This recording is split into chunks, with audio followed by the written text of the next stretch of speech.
inotiyo after every 5 years tunaenda ku Congress. Takaita Congress yedu about 5 years.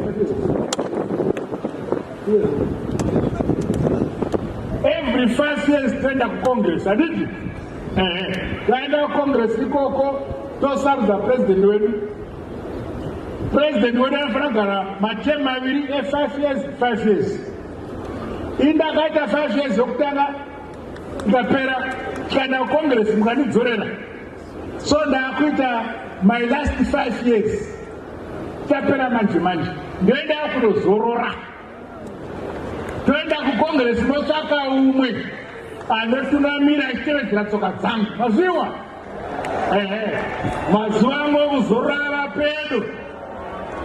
Chaenda kunozorora. Toenda ku Congress motsvaka anotevedza tsoka dzangu. Dzamunhu mutaka. Mozvinzwa? Ndakuruma nzeve.